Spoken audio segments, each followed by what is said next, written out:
I never met Grandpa Sam, but I think he and my mom had a lot in common.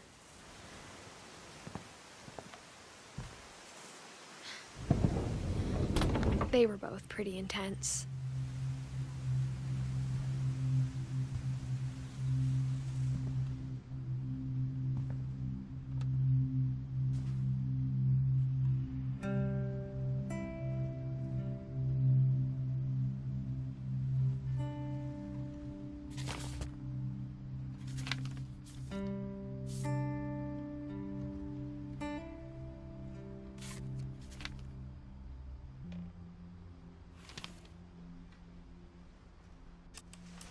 Dawn, I promise, you'll never forget this weekend. Yes, sir. These memories are gonna last a lifetime. Mm-hmm. Am I gonna have to shoot anything? It's a hunting trip, Dawn. Shooting is strongly encouraged. What? Perfect. It's gonna rain the whole weekend, isn't it? I will never forget this weekend, Dad. That's okay, got it. I'm gonna take some pictures, okay? Just be careful. That camera's older than you are.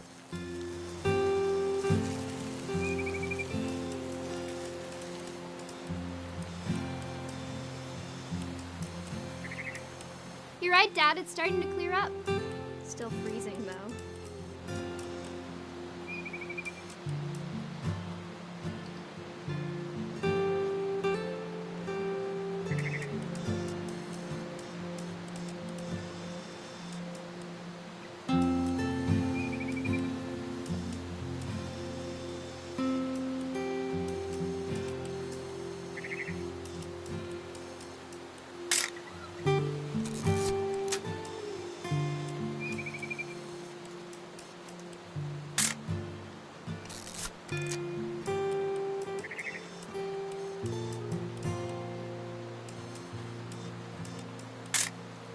Aw.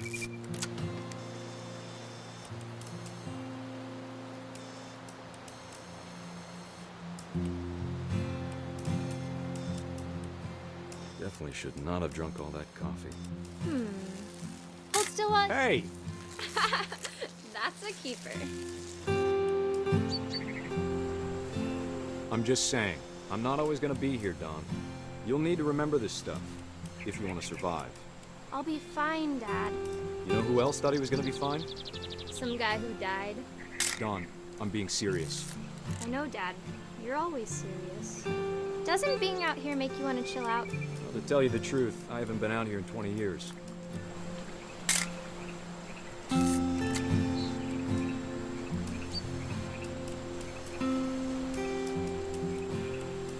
Last time I was with my brother Calvin. Man, that was a great trip. Your grandpa Sven taught us how to fish, how to build a fire. We found an old logging trail. There were deer everywhere. I bet if I could remember where that trail was, we'd spot a buck for you in no time. Dad! Good eyes, Dawn. Before you take the shot, let me get a picture of you. Dad, I... Just... Let me get behind you. do I have to do this? Dawn, you don't have to do anything. But if you want to survive, you'll need to be strong. Great shot, Dawn!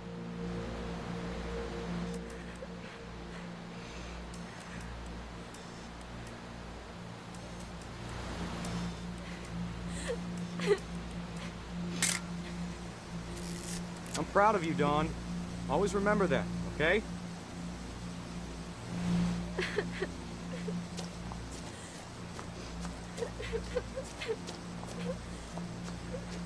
Sorry, Dawn. Just gotta reset the timer.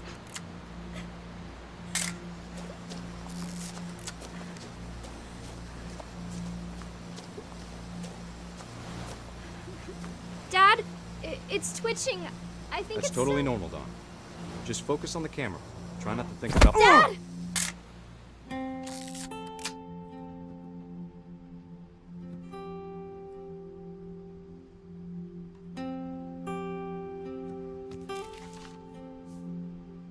Of all these stories, that's the one I wish most that my mom had told me.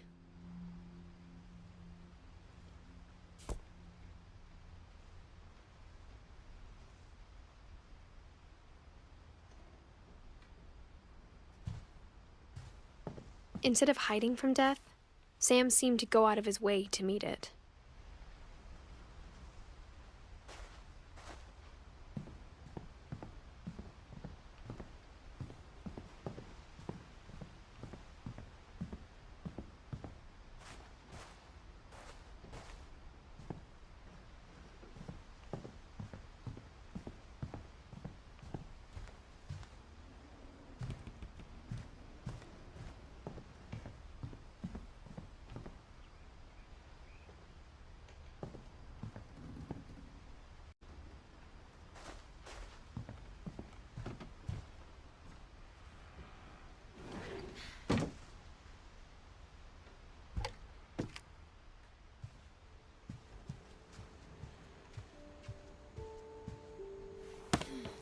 After Sam died, my mom and Edie got really close. They'd both lost a lot.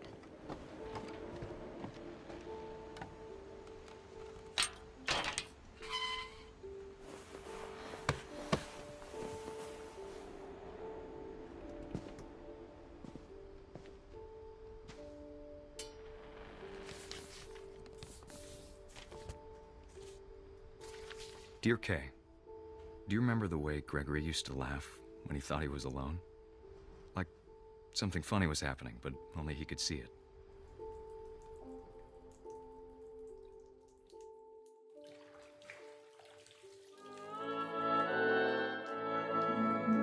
I think he saw things the rest of us don't.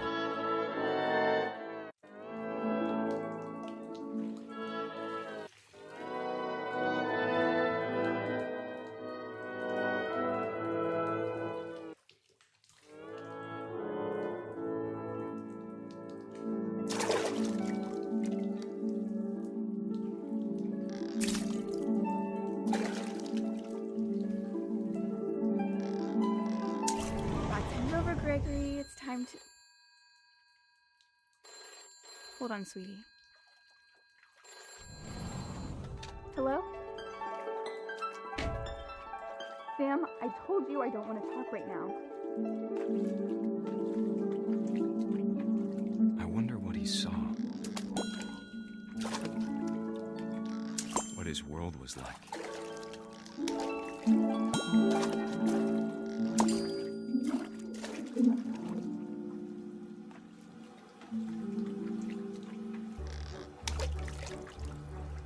He reminded me so much of Calvin. Lost in his imagination. Whatever it was, he saw.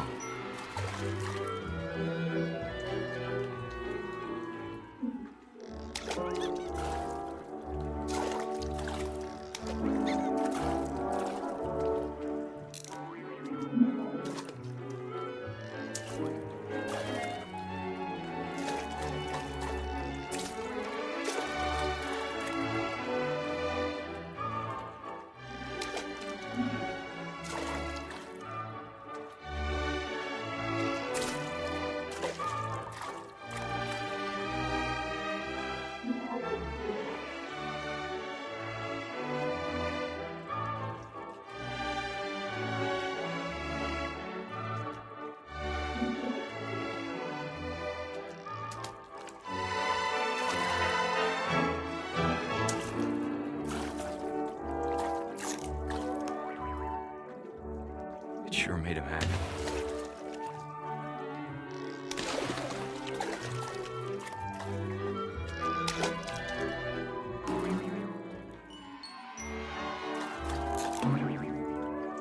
I know how silly it sounds.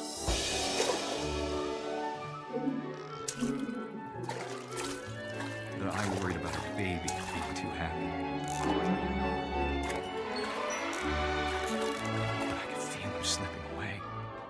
Sorry about that, Gregory. I know you did everything you could. Maybe if I hadn't called that night. Damn it. I wish you could have told us about the world he saw.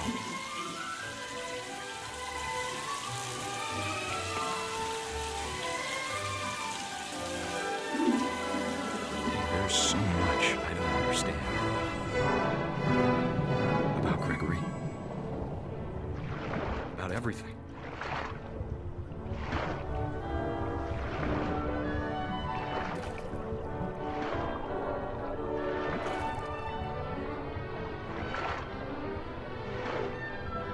But I know what happened wasn't your fault.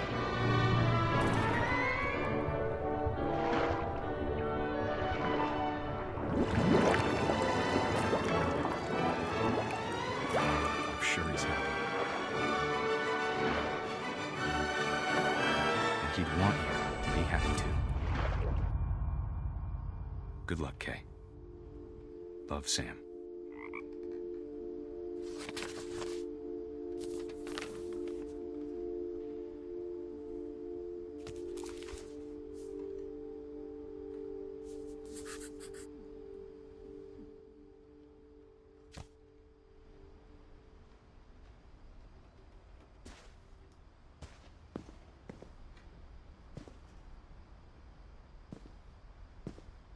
I can't imagine my mom ever writing poetry, and yet...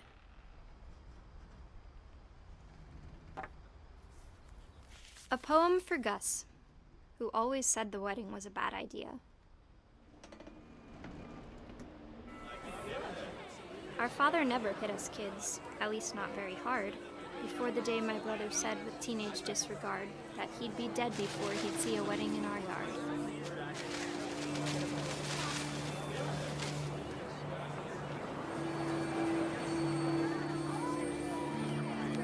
My father made him come, of course, but Gus stood far apart, just flew his kite and bottled up the storm inside his heart.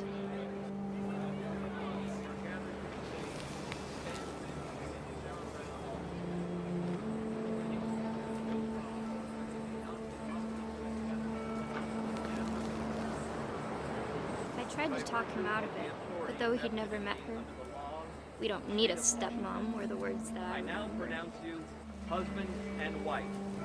You may kiss the bride.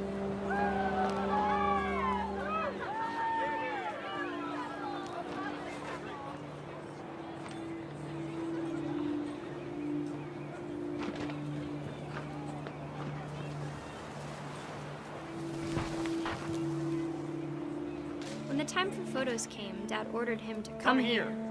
But Gus declined, and as a sign held up his middle finger.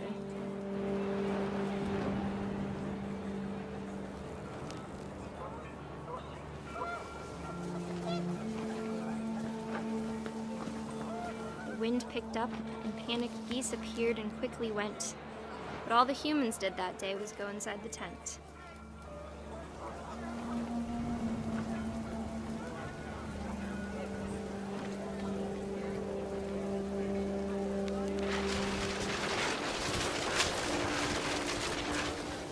The rain came down in buckets then, but no one seemed afraid that nature might destroy the tent our dad had crudely made.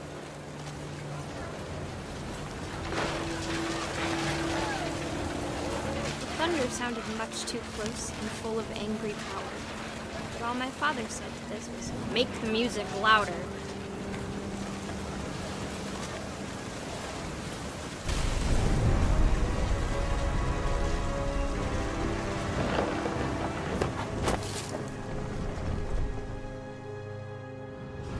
I wish that I could truly say I thought about you on that day.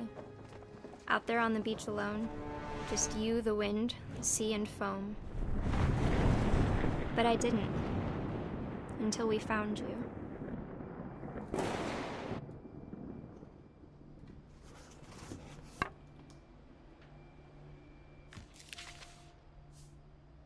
She never talked about him, but Mom told me once if I was a boy, they were going to name me Gus.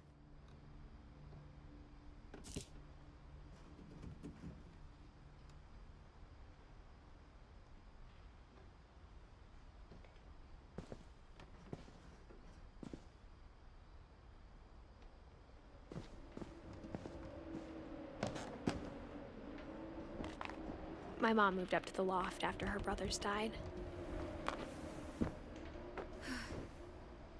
At the time, it was as far away as she could get.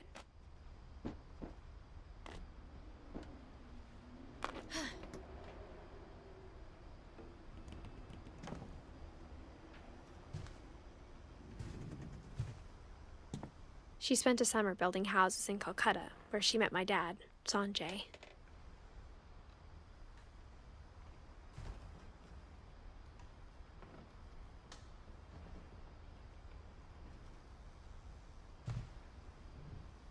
My mom moved to India a week after graduation and got a job teaching English. Louis was born a year later.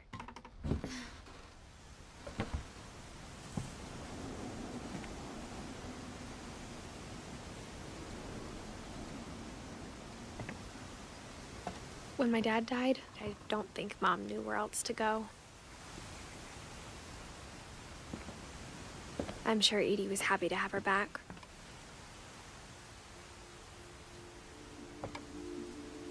And to see kids in the house again.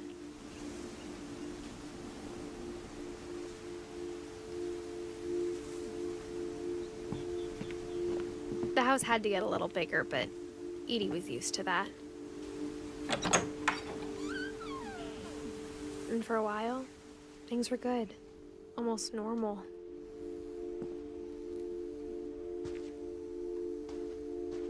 But it didn't last.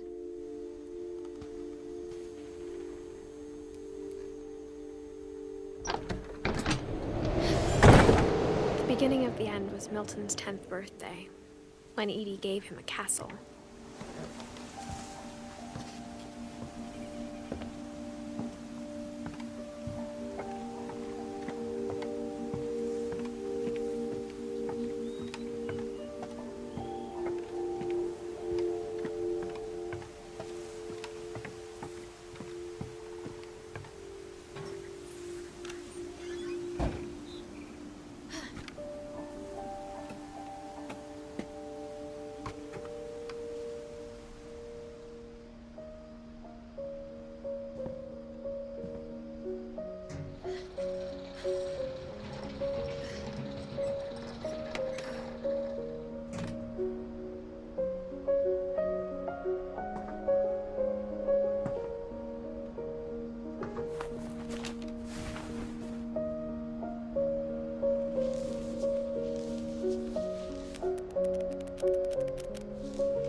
I was 4 when Milton disappeared.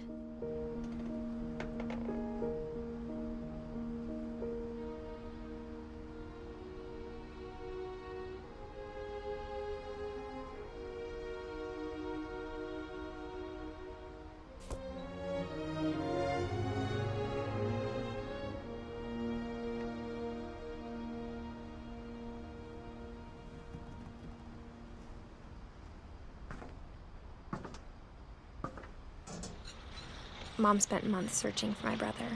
Then she sealed the doors.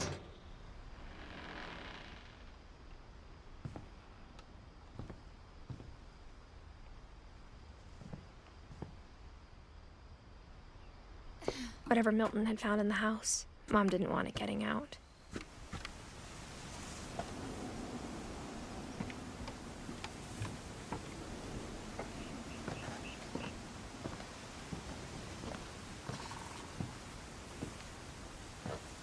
Mom definitely blamed Edie, but I think Louis blamed himself.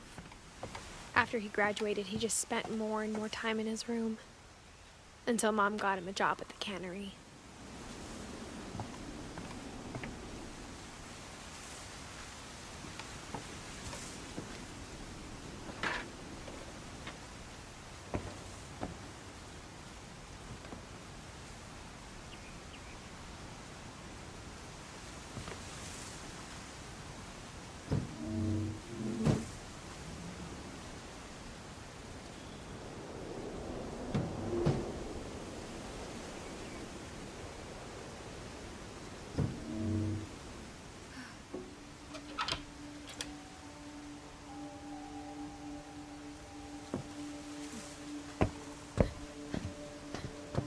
Lewis's room smelled very, very familiar. That part of him lived on.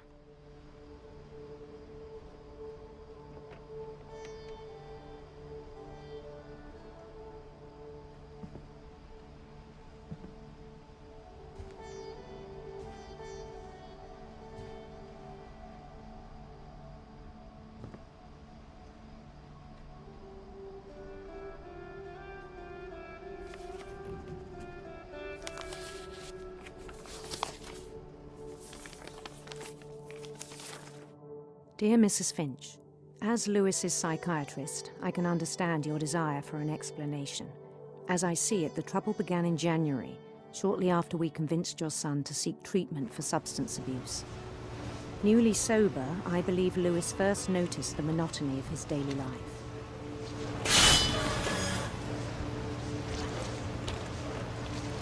He kept working at the cannery, but he withdrew part of himself. In our sessions, I saw the same behavior. His mind began to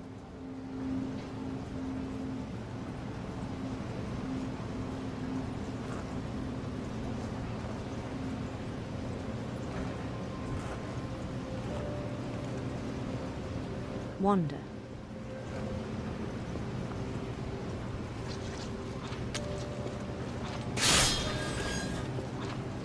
I asked him to describe it. He said he started small, imagining a labyrinth. He'd feel his way about. Then something moved. Bats and toads.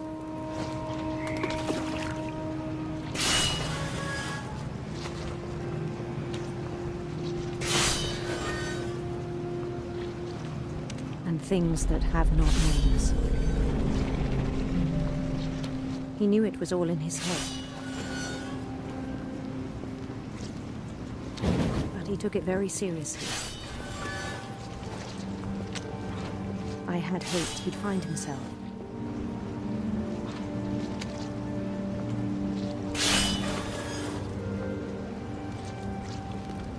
But he found something more. I worried about him then, daydreaming at the cannery. I spoke with his boss, but he said Lewis had become a model employee. Methodical, tireless, focused. Like a whole new Lewis. So I let him go on.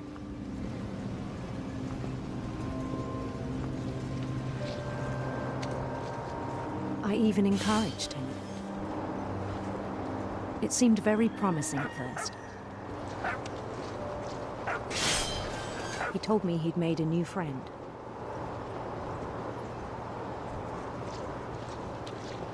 On the edge of a city he named Lewis-topia.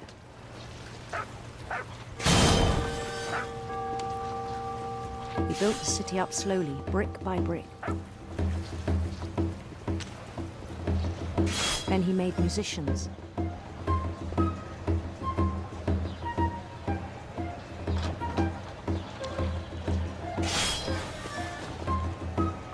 And songs for them to play. He talked about starting a band. and he was always humming something. Every day his imagination grew stronger.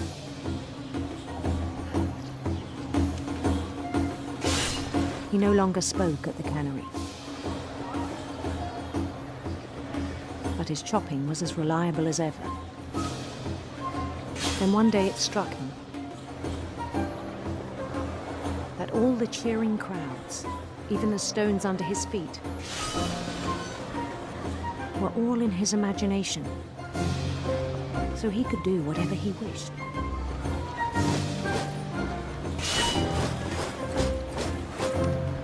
He held an election for mayor, and he won. They begged him to stay, but his mind was already wandering. It became a game for him.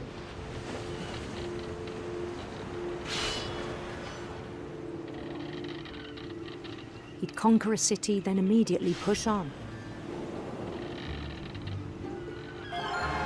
New Louisville.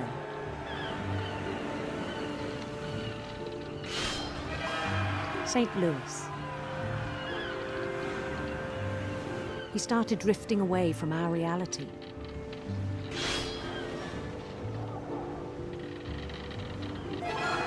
Minneapolis, until one day he forgot to go home from the cannery.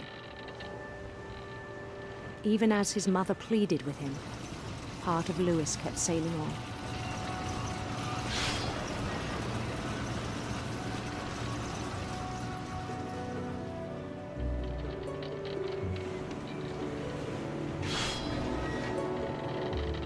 In Louisburg, he heard rumors of a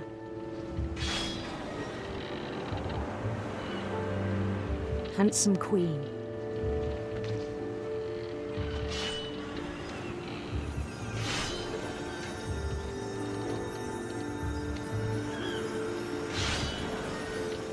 The queen was on her own quest for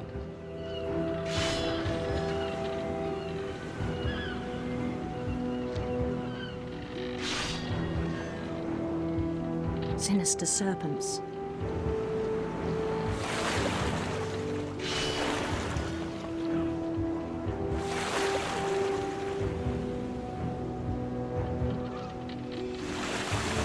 He followed the sound of her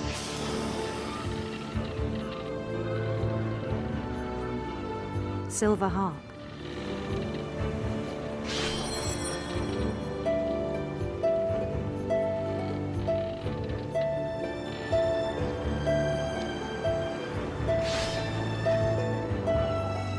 His chase led him to a golden palace east of the sun and west of the moon. Even then, his logic remained sound. He knew the world was all in his imagination.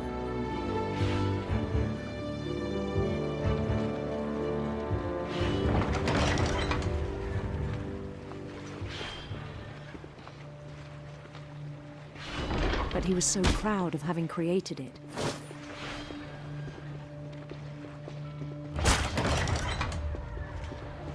In his own eyes, he'd become something greater than a king.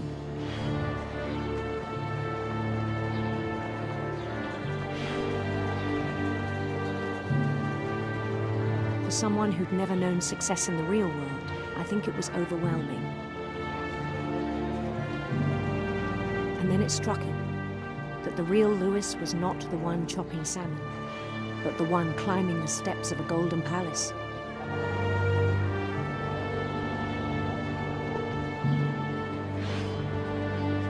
My imagination is as real as my body, he told me. It was hard to argue with him.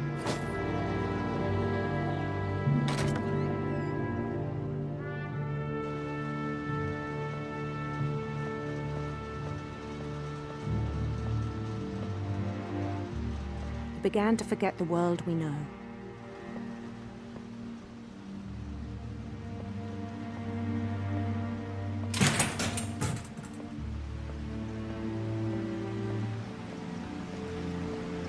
I think it pained him to remember Louis, the cannery worker.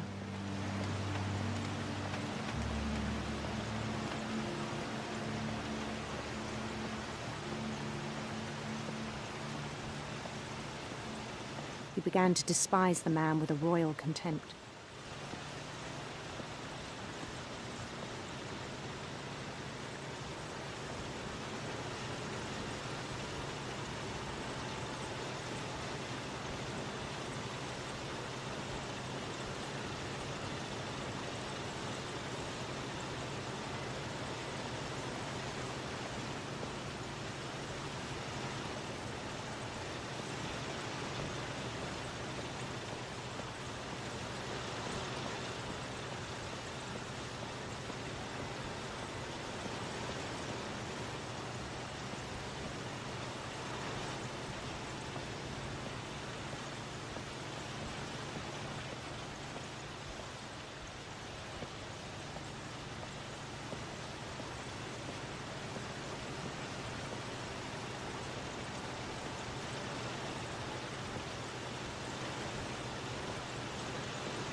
I still thought I could save him. Even after he said he was being crowned king over all the lands of wonder.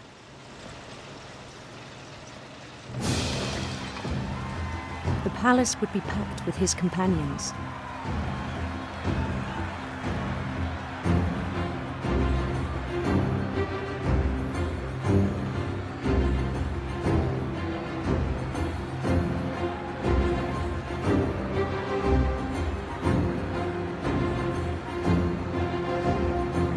Including the wise Calico who'd insisted on inviting me.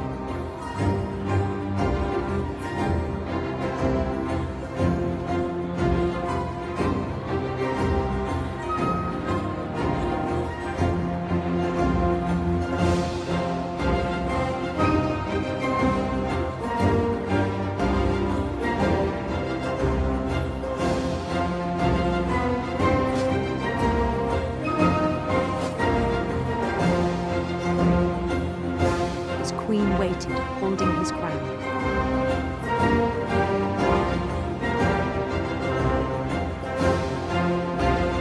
There was only one thing left to do.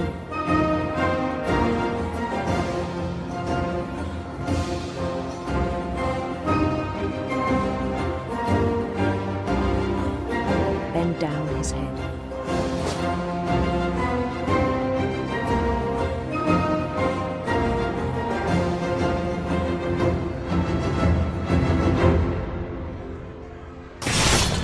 And the rest I think you know.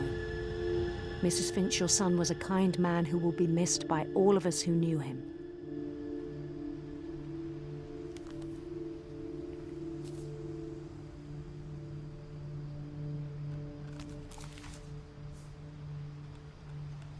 My brother was really cool. I wish you could have met him.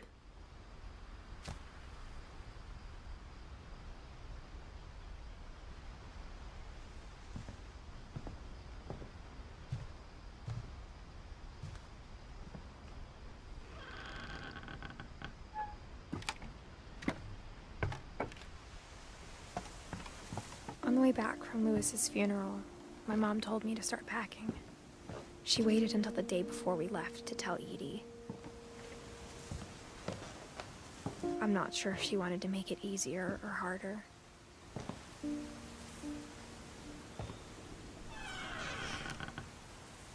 I wish we'd stayed. But I understand why we left.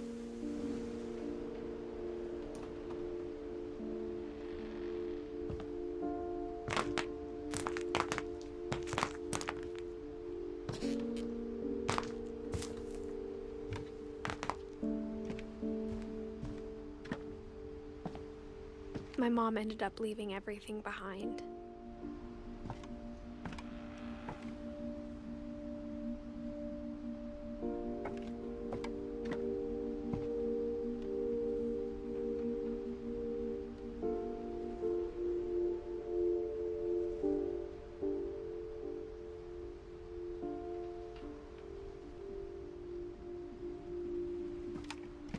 What happened that night had been coming for a long time. Maybe it should have come sooner.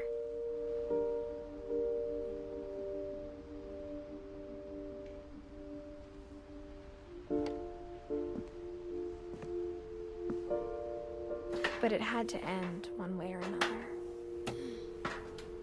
All that's left now is to tell you about that last night.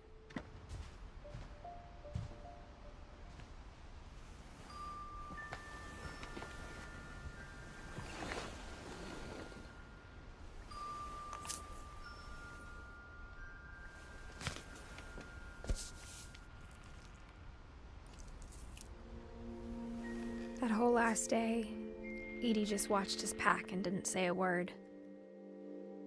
Until supper, when she raised her glass and said, "To our final night together, and all our final nights apart." Grandma, you know what I said about alcohol. Some of your medications are very Edith, specific. I left a present for you in the hallway. Why don't you go open it? The grown-ups have to argue now. I'm sorry, you're right. We're all leaving tomorrow. Let's just enjoy our last... I'm not leaving. Edith, you're excused.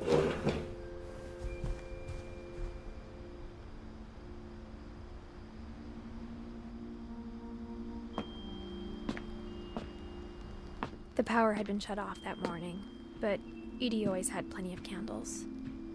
When my mom sealed the library, I don't think she knew about the other entrance, or that Edie had a key to it.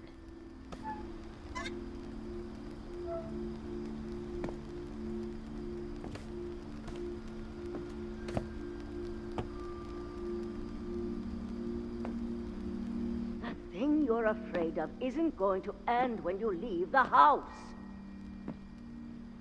Edith has a right to know these stories.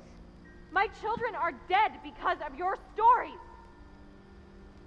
I think it's best if Edith and I leave tonight.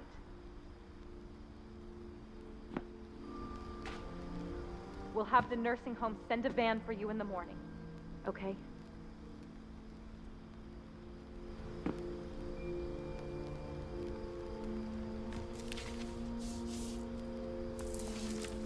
Dear Edith, there's so many stories I wish I could tell you, but there's only time for one. This is about what happened on the night you were born. That night, the tide went way, way out. It was the first and last time I ever saw the old house aground. There'd been an earthquake out in the middle of the ocean. They called it the lowest tide in 1,000 years. God, it smelled awful. You know, I've seen that house every day of my life.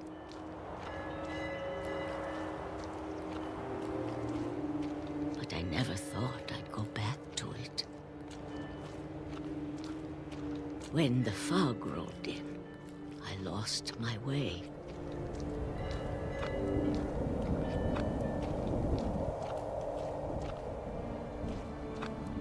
I got turned around.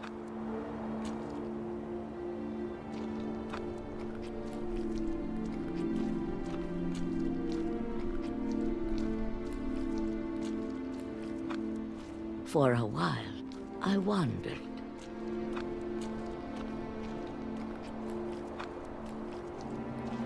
I started seeing things.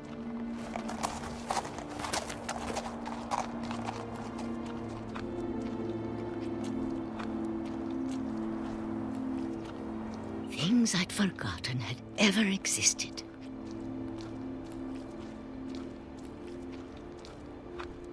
But when I saw them, they felt like old friends. That night, a lot of things came back to me. Or maybe I came back to them.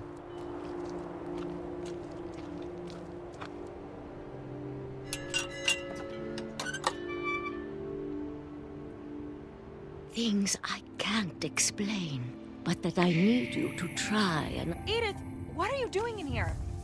It's mine! Edith! Mom, you're gonna rip it! Let go! I kicked and screamed, but Mom dragged me to the car. I never saw Great-Grandma Edie again. The The next morning, the van came to pick her up, but she was already gone. After that, we moved around a lot.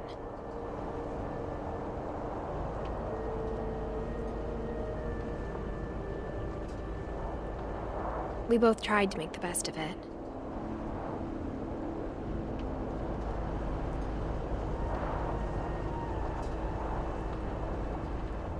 A few years went by.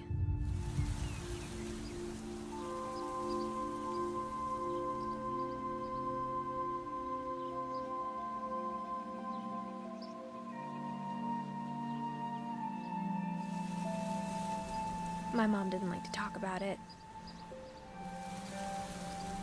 but she started getting sick a lot. The rest happened pretty quickly. She got better for a while, and then she didn't.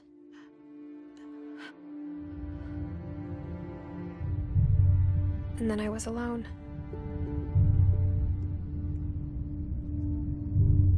The last Finch left alive.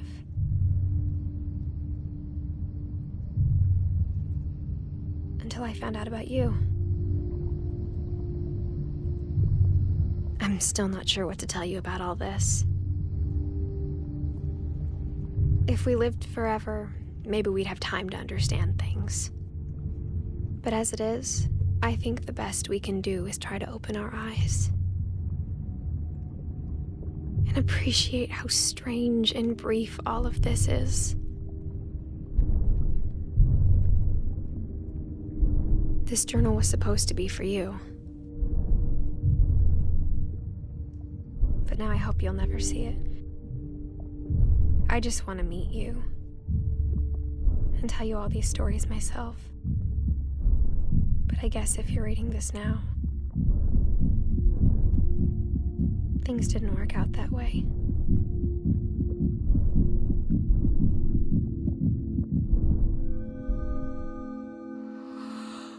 This is where your story begins. I'm sorry I won't be there to see it.